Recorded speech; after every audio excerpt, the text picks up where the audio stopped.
오늘 말씀은 시편 16편 8절에서 11절까지의 말씀이 되겠습니다. 우울증에 대처하는 성도의 자세라는 주제로 함께 나누도록 할게요. 많은 현대인들이 겪고 있는 질병 중 하나가 바로 우울증입니다. 우울증. 여러분 주변에도 그런 분이 계실 수 있는데 정상 생활이 어려울 정도로 마음의 고통을 당하고 있는 분들이 상당히 많습니다. 심한 경우에는 자살까지 이어지죠. 그래서 사람들이 전문가들이 분석을 해보니까 사람들이 왜 자살을 하는가 분석을 해보니까 거의 주된 요인이 바로 우울증이라고 하더라고요. 어쨌든 꼭 자살까지는 안 가더라도 많은 현대인들이 이 우울증 때문에 고통을 호소하고 있습니다. 자, 근데요, 저와 여러분처럼 예수님을 믿는 성도들도 예외가 아니더라고요.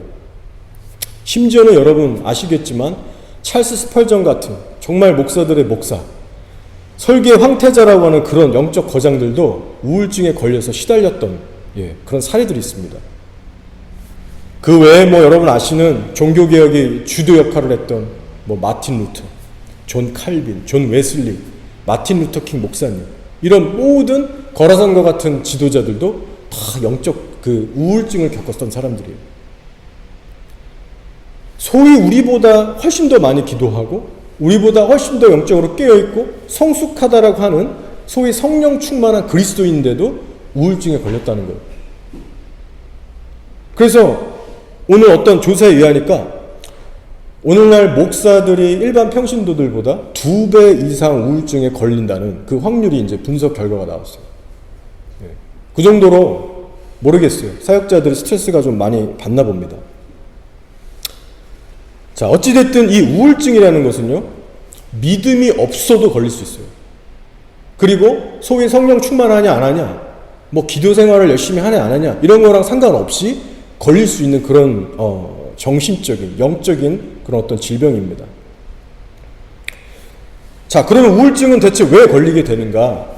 이유를 살펴보자면요, 한마디로 복잡하고 다양합니다. 여러 가지 이유들이 있을 수 있어요.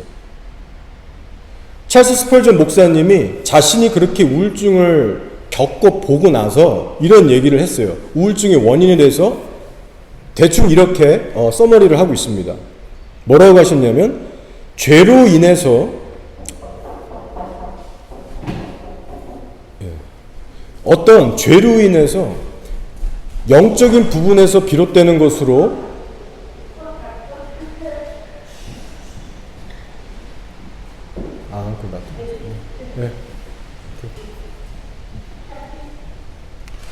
저는 혹시 성진인가 했는데 아니네요.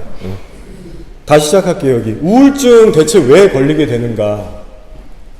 다양하다는 것인데 찰스 스펄전 목사님의 말에 의하면 이것은 죄로 인한 어떤 영적인 부분에서 비롯되는 것으로 보인다. 하지만 때로는 여러 복합적인 작용에 의해서도 나타날 수 있다. 예를 들면 훌륭한 기독교인일지라도 타고난 어떤 선천적인 연약함 때문에 우울증이 생길 수도 있다라고 얘기를 했어요. 자, 이외에 실제 전문가들의 의견을 다 종합해보면 이렇습니다. 많은 경우에 죄의 문제 때문에 기인될 수 있고, 아니면 죄의 문제는 굳이 아니지만 어떤 환경적인 충격이나 압박에 의해서 시작될 수도 있고요.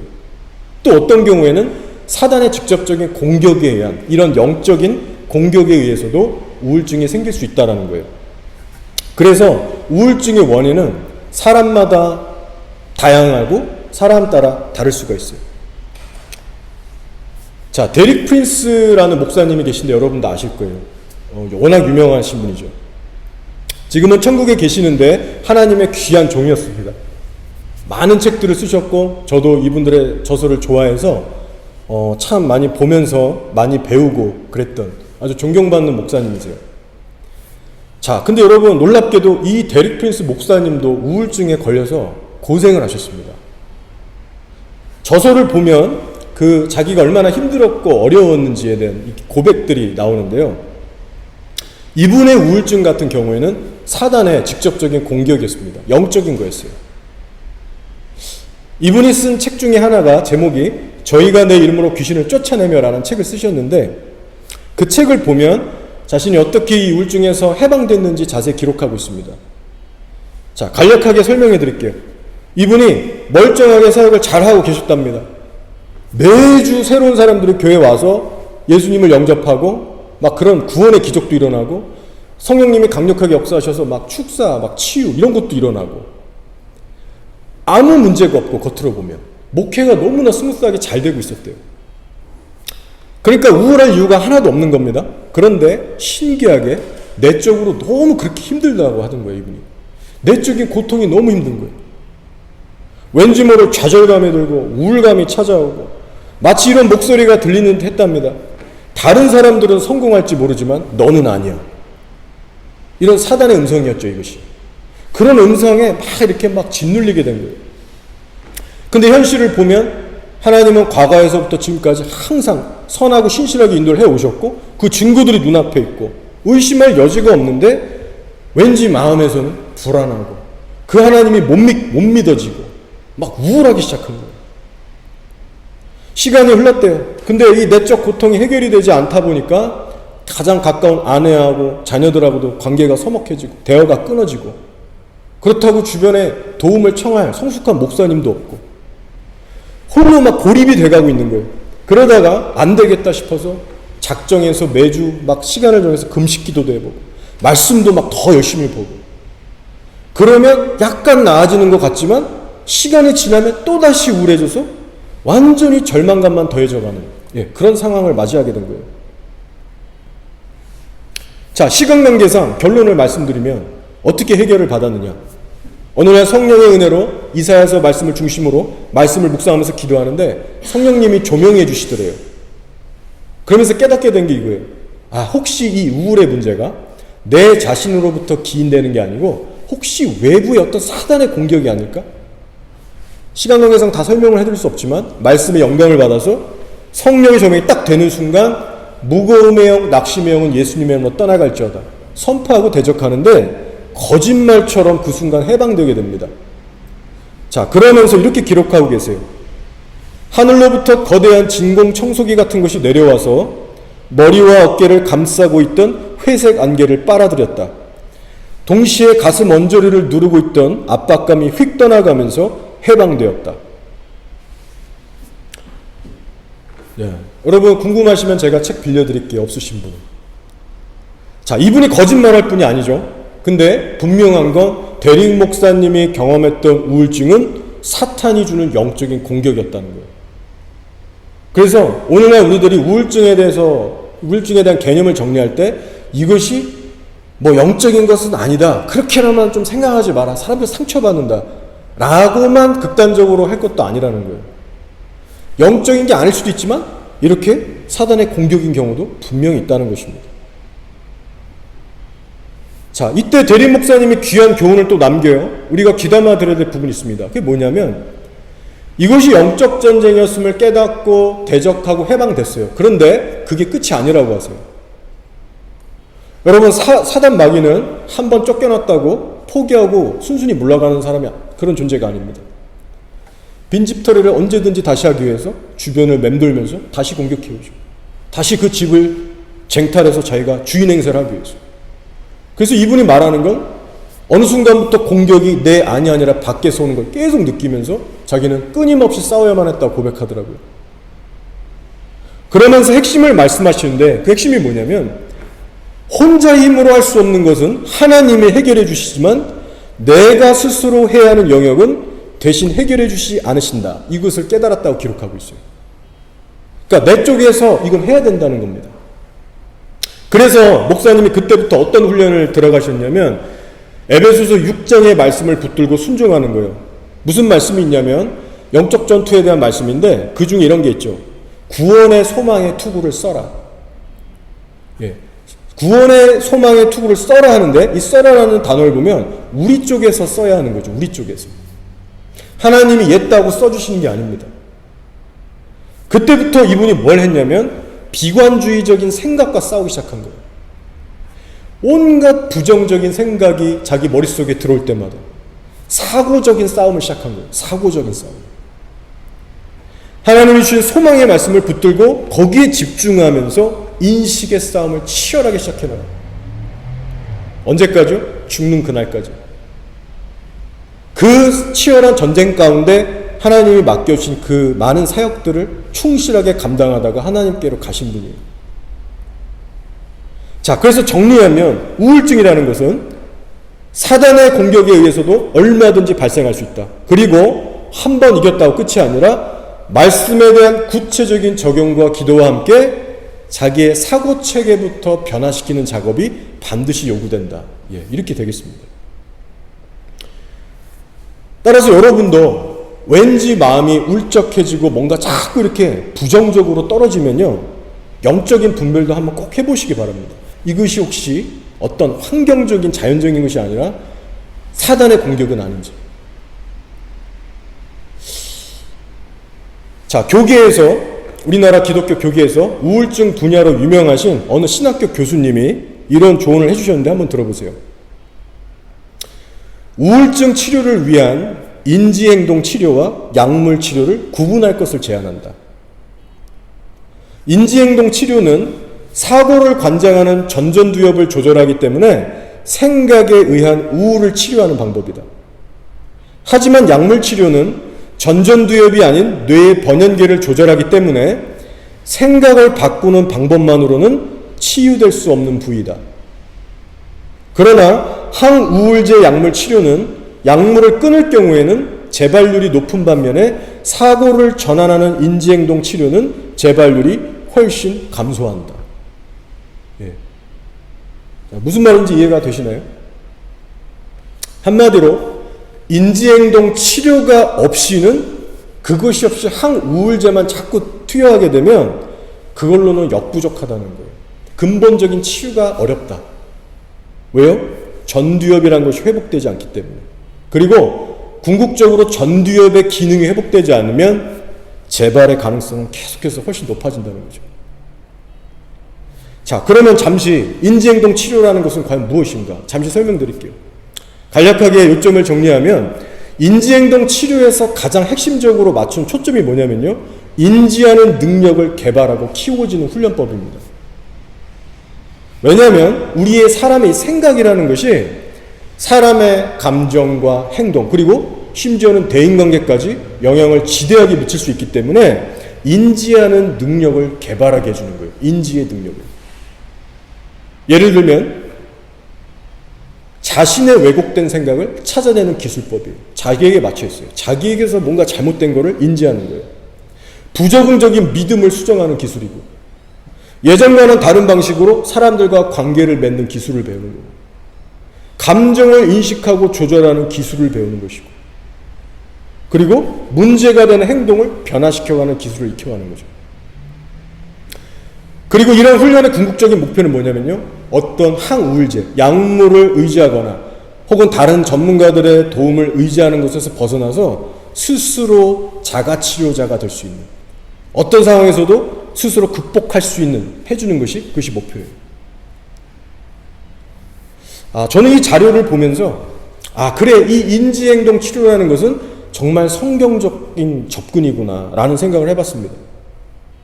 어떻죠, 여러분? 마치 이 약물 치료는요, 우리들이 예배 드리게 될 때 잠시나마 우리의 기분이 붕 뜨게 업되게 해주는 어떤 성령이 주시는 잠깐의 은혜, 황홀감, 감동, 눈물, 이런 효과와 비슷한 거예요. 근데 우리가 예배 후에 삶의 현실로 돌아가면 그런 감정적인 것들은 재빨리 사라집니다. 그리고 우리는 현실에 다시 한번 맞닥뜨려지고 금세 예전으로 돌아가죠. 근본적인 해결이 안 되는 겁니다. 물론 약물의 효과는 분명 어느 정도 있어요. 그러나 영적인 근력을 키워주는 역할로서는 절대 부족한 거예요. 자, 그런데 이에 비해서 인지행동치료는 어떠한가? 바로 실전에서도 살아남게 해주는, 마치 경건의 훈련을 닮아 있습니다. 죄와 유혹이 들끓는 그 어려운 현실을 살아갈 때도, 부딪힐 때도 내 생각, 내 마음, 내 행동 지키고 살 수 있게 해주는 그 경건의 훈련과 비슷한 원리인 거예요. 자, 과학자들에 의하면요, 뇌 부위에서도 이 전두엽이라고 하는 것은 어떤 기능을 담당하는 것인가? 과학자들은 이렇게 얘기합니다. 판단과 논리, 지능과 의지를 통제하는 것이다. 즉, 우리의 존재, 자아를 제어하는 기능을 담당하는 것이 바로 전두엽이래요. 그렇기 때문에 영성이나 도덕성 혹은 의지 이런 영역들에 대해서 지대한 영향을 미치는 부위라고 하는 겁니다. 그렇기 때문에 항우울제로만은 이 전두엽이라는 것이 회복이 안 되고 인지 행동 치료가 반드시 필요하다. 이런 결론을 내고 있어요. 자, 그래서 여러분 이 모든 내용들을 정리하면요. 결국에는 이런 결론이 나는 겁니다. 자, 대릭 목사님처럼 사단의 공격을 받아서 소위 영적 공격을 받아서 우울증에 걸리든 아니면 그 어떤 다른 자연적인 환경에 의해서 선천적인 이유로 인해서 뭐로든지 간에 우울증에 걸렸든지 우리가 우울증에 일단 걸리게 되면요. 뭘 시급하게 가장 해야 될까요? 바로 인지행동 치료를 해야 됩니다. 특히 우리 예수 믿는 자들은 신앙적으로 볼 때 더욱더 말씀을 가까이 하면서 훈련을 해야 되는데 특별히 삶 속에서 뭘 해야 되냐면요. 하나님을 생생히 인식하는 훈련을 가져야 됩니다. 하나님께서 살아계시다는 인식의 훈련. 그러기 위해서 구체적인 말씀을 필요하다면 암기도 하고 묵상도 해보고 그래서 자신의 사고체계를 삶의 실제 현장에서 바꿔갈 수 있도록 강도 높은 훈련이 요구되는 거예요. 그래서 여태까지 만약 큐티를 대충대충 했던 사람이다? 그러면 그때부터 자세를 완전 180도 바꿔서 필사적으로 생명을 걸고 결단하고 하나님을 찾기 시작해야 되는 거예요. 자, 오늘 시편 16편의 저자는 여러분이 잘 아시는 다윗입니다. 다윗. 그 누구보다도 수많은 육체적, 정신적인 고통을 겪었던 그런 사람이에요. 고난의 사람이에요. 우울증에 걸릴 만한 사건, 사고들이 젊은 나이 10대 때부터 끊이질 않았습니다. 여러분. 자기에게 호의를 베푼 사람들을 사울이 시기해서 그 도액이라는 사람 통해서 다 몰살을 하죠. 제사장들. 여러분 그때 다윗 마음이 얼마나 힘들고 괴로웠을지 성경은 그저 한 문장으로 지나가지만 여러분 상상해보세요. 여러분을 챙겨주고 호의해줬다는 이유 하나만으로 어떤 나쁜 놈이 그 여러분의 친구들을 싹 다 몰살시키는 거예요. 그럼 여러분 얼마나 사단이 거기다 대고 우리를 정죄하겠습니까? 너 때문에 다 죽은 거야. 너 하나 그때 그렇게 살리려고 너 때문에 이 사람들 피해보고 다 죽은 거야. 얼마나 죄책감에 시달리겠어요. 다윗은 또 이렇게 얘기합니다. 부모는 나를 버렸으나 하나님은 나를 함께 하신다. 버리지 않으셨다. 10대 이전부터 아마 그 많은 아들들이 있었기 때문에 그 막내였던 다윗은 부모님의 어떤 특별한 사랑을 받지 못하고 자란 것 같아요. 형제들에게도. 그 외에 한평생 수도 없이 사람들에게 쫓기고 신뢰했던 동료들에게 배신당하고 신하들에게 모욕당하고 아내한테도 모욕을 당하고 여러분 정말 모진 인생을 살았습니다. 우울증 걸릴 수밖에 없는 사람이었어요. 자, 그런데요. 다윗의 위대한 점 중 하나가 있다면 그것이 뭐냐면 항상 하나님의 존재를 누구보다도 생생하게 인식하고 살았다는 겁니다. 어떤 위급한 절대절명의 위기 속에서도 그렇고 고난 속에서도 그렇고 다윗이 그래도 남들보다 뛰어나게 잘했던 것이 뭐냐면 하나님에 대한 인식을 놓치지 않고 끝까지 그분을 의지했다는 거예요. 자, 그래서 우울감을 이겨낼 수 있었던 그 이유가 8절에 나옵니다. 읽어볼게요. 내가 여호와를 항상 내 앞에 모시며 그가 나의 오른쪽에 계심으로 내가 흔들리지 아니하리로다 라고 했어요. 자, 우울증의 늪에 빠지지 않을 수 있었던 유일한 비결이 여기 나오는 겁니다. 전능자여 나의 보호자 되신 하나님께서 나와 가까이 계신다. 내 오른쪽에 계신다. 그러므로 나는 흔들리지 않을 것이다. 여러분 이 인식이 있었기 때문에 그 우울증의 늪에서 빠져나올 수 있었던 겁니다. 자, 여러분 실제 늪이라는 것을 아실 거예요. 우리가 영화에서도 종종 봅니다. 주인공이 정글 같은 데를 열심히 막 도망치고 막 여행을 하면서 어느 순간 앞에 있는 늪에 빠지죠. 근데 늪의 특성상 몸부림을 치면 칠수록 계속해서 그 빠져들어갑니다. 빠진 사람은 겁에 질려서 두려움에 질려서 어떻게든 막 소리 지르면서 나오려고 힘을 쓰다 보면 오히려 상황은 악화만 되죠. 자, 근데 그런 상황에서 살아나는 사람들이 가끔 있습니다. 어떻게 합니까? 정신을 가다듬고 온몸에 힘을 빼기 시작하면 빠져가는 속도가 더뎌지기 시작해요. 그리고 그 잠깐의 여유 시간 동안 주변을 살펴서 나뭇가지든 뭐든 디딜 땅이든 그것들을 서서히 붙잡으면서 어떻게든 몸을 움직여 보면서 그렇게 살아나는 거예요. 신중하게 힘을 빼고 대처할 때 살아나는 경우들이 있습니다. 자, 근데 우울증에 대한 신앙의 대처법도 이와 비슷한 원리예요. 여러분, 우리가 계속해서 우울한 나의 감정과 나를 우울하게 하는 그 처지에만 바라보고 집중하고 있으면 여러분, 상황은 계속해서 악화될 뿐입니다. 영적인 힘이 어디서 나겠어요? 육적인 나의 생각, 나의 관점, 혈기, 상황, 나를 괴롭게 하는 그 사람들, 거기에 초점을 맞추지 않고 하나님을 집중해서 바라보고 의지할 때 우리가 살아날 수 있게 되는 거예요. 자, 앞서 말씀드린 이 우울증 분야의 교수님이신 이 안 박사라고 하는 분이 이런 말씀도 하셨어요. 자, 중요하니 잘 들어보세요. 우울증의 근본 원인은 상대에 대한 슬픔이 아니라 자신에 대한 지독한 관심과 자기 집중적 사고 때문이다. 고로 우울증을 극복하기 위한 방법으로 탈중심화할 것을 제안합니다. 라고 얘기했어요. 저는 이 글을 보면서 아, 그래, 정말 맞구나. 바로 내 자신이라는 감옥에서 탈출하지 못하면, 이 내가 처해 있는 환경에서 탈출하지 못하면 사고적으로, 심적으로 우울증에서는 정말 결코 헤어날 수가 없겠구나, 이런 생각이 들면서 성경적으로는요, 출애굽했던 1세대가 떠오르게 됐습니다. 여러분 아시다시피 그들 대다수가 광야에서 비참하게 죽게 됩니다. 왜요? 하나님께 원망하고 불순종하고 대적했기 때문에. 그래서 광야에서 망한 백성들의 초점을 여러분 살펴보면요, 그들의 초점이 어디가 있을까요? 바로 자기 자신에게 맞춰져 있습니다. 그리고 마음에 들지 않은 환경에 맞춰져 있습니다. 하나님이 인도하시는 현재 상황들이 마음에 안 드는 거예요. 그래서 어떤 이들은 화병도 걸리고 우울증도 걸리고 뭐 원망 짜증에 다 뒤범벅이 된 거예요. 여러분, 그렇게 우리가 자기 자신과 현실이라는 감옥에서 탈출하지 못하게 되면요, 하나님과의 관계가 동행이 끊어지게 됩니다. 여러분, 이 외에도 여러 전문 자료들을 찾아보면요, 다들 비슷한 얘기를 합니다. 자, 이 외에 우울증에 걸린 사람들의 공통적인 특징이 또 있는데 참 재밌어요. 우울증을 연구한 학자들이 그 사람들의 이름도 모르고 얼굴도 모르고 전혀 관계가 없는데 그 사람들이 적어놓은 어떤 SNS의 글이나 어떤 책들, 문서, 써놓은 글들을 보면 기가 막히게 누가 우울증 환자인지를 다 맞춘다는 거예요. 어떻게 가능한가? 얘기를 들어보니까요, 학자들이 분석한 결과 우울증에 걸린 사람들이 즐겨 쓰는 단어들이 있답니다. 어떤 단어냐면 극단적이고 절대적인 기능을 가진 단어들을 주로 쓴대요.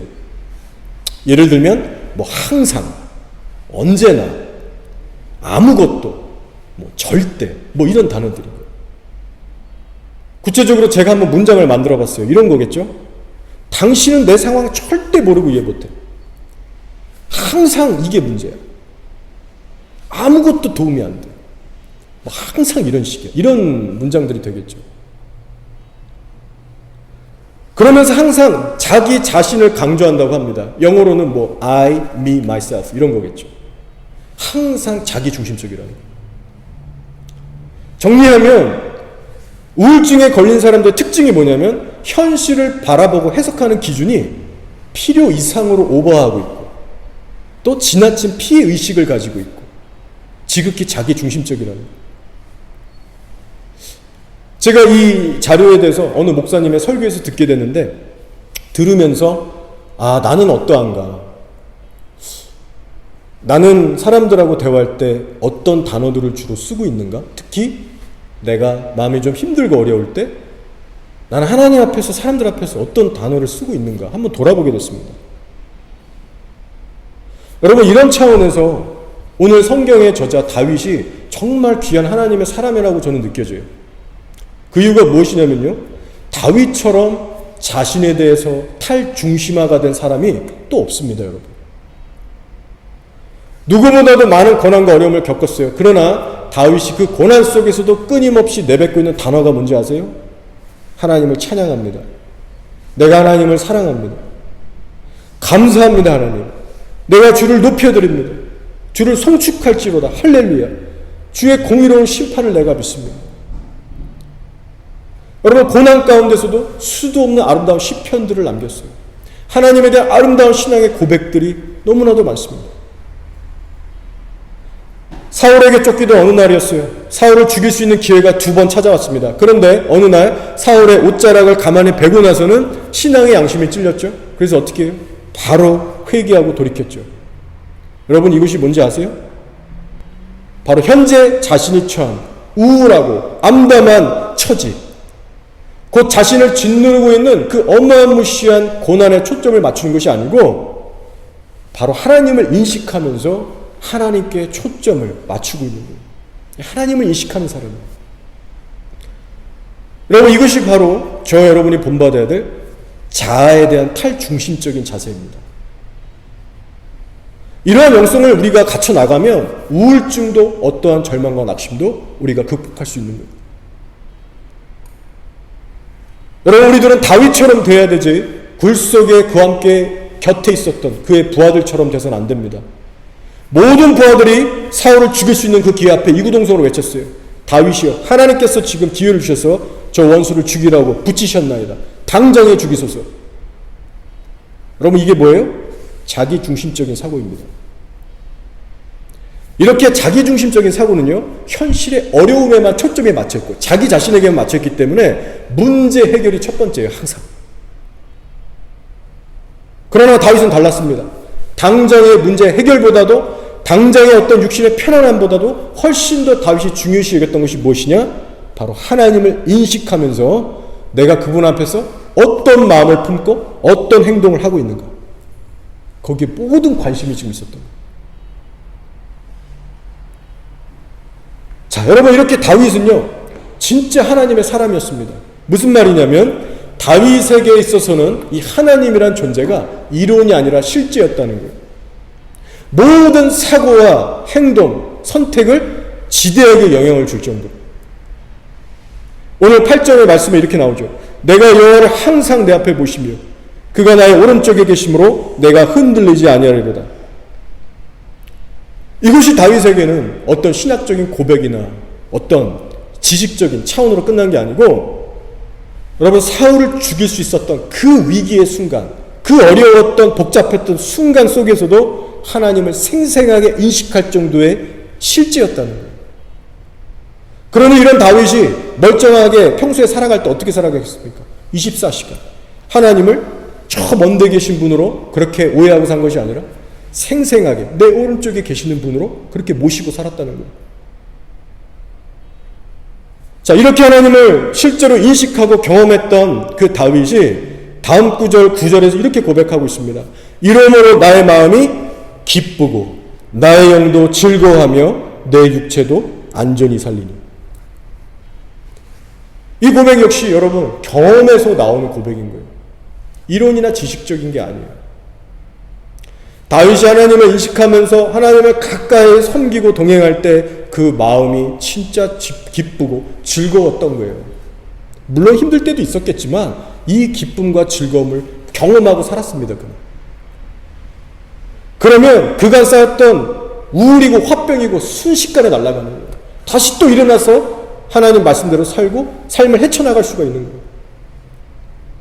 여러분 한번 생각해 보세요. 다윗이 받았을 그 상처의 크기, 고통의 크기, 절망의 깊이, 여러분 그 수준은요 오늘날 현대의 의학으로도 어떤 약물 투여로도 쉽게 고칠 수 없을 만큼 정말 골병이 들 대로 든 그런 정도의 상처였습니다. 그런데 영혼의 의사이신 하나님을 가까이 하면서 그분의 영, 그분의 임재를 경험하니까 한 방에 닳게 되는 거예요.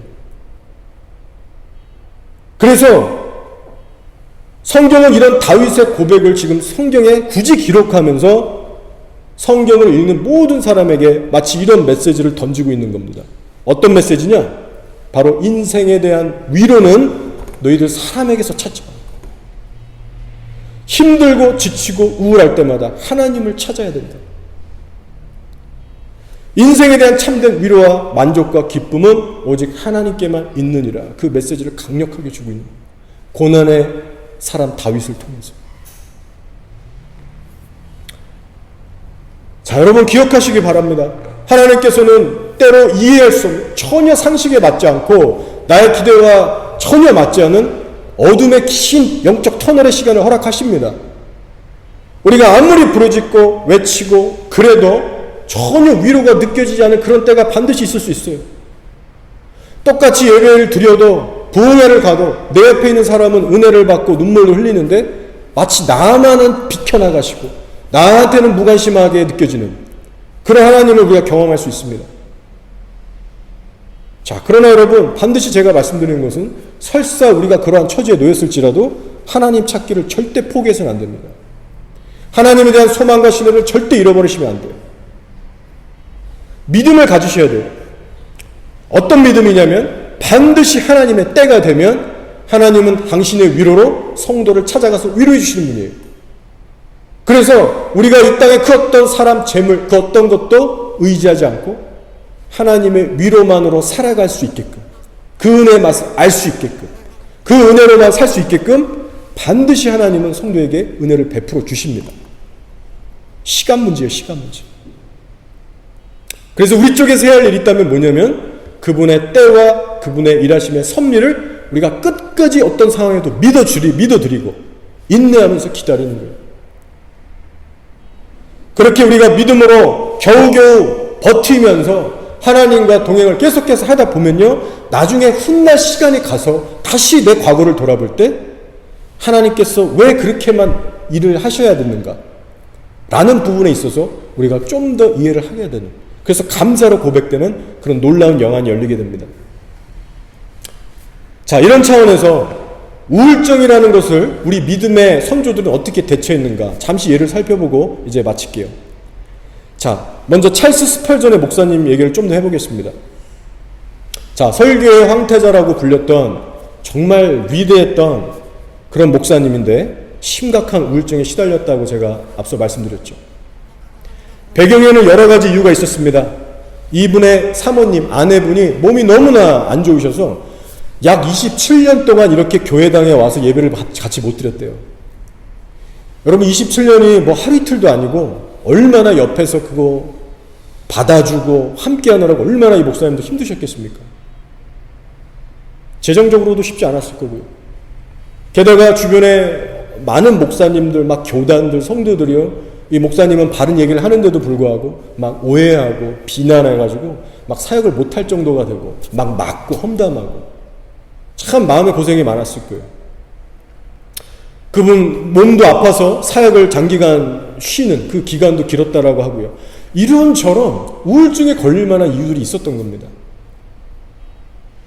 자, 어찌됐든 중요한 것은 이 우울증과 오랜 기간 싸우면서 나중에 세월이 훌쩍 지나고 보니까 찰스 목사님에게 이런 깨달음이 왔다는 거예요. 아, 여기에는 하나님의 놀라운 섭리가 있구나. 스펄전 목사님이 훗날 가서 이런 말을 했다고 합니다. 잘 들어보세요. 우울증이 개인의 죄에 기인하기도 하지만 하나님의 계획 안에서 이루어지는 믿음의 시험의 통로일 수 있습니다. 우울증이 폭풍처럼 나의 영혼에 몰아칠 때에는 하나님이 세우신 계획 안에 오는 놀라운 축복의 징조임을 오랜 고통의 경험을 통해 깨닫게 됐습니다. 그리고 이런 의미심장한 말을 하세요. 자, 주님께서 나의 사역에 놀라운 축복을 준비하실 때마다 먼저 우울증이 다가왔다. 우울증은 나에게 있어서 거친 옷을 입은 예언자와 같다라는 말씀을 하셨어요. 여러분, 이것이 우울증으로 평생 고통을 받고 훗날에 가서 자신을 돌아보면서 하시는 이 거장의 고백인 거예요. 우울증은 마치 축복의 문을 여는 전조현상과 같았다. 목사님은 그렇게 하나님의 철저한 그 주권을 그 앞에 겸손하게 엎드렸고요.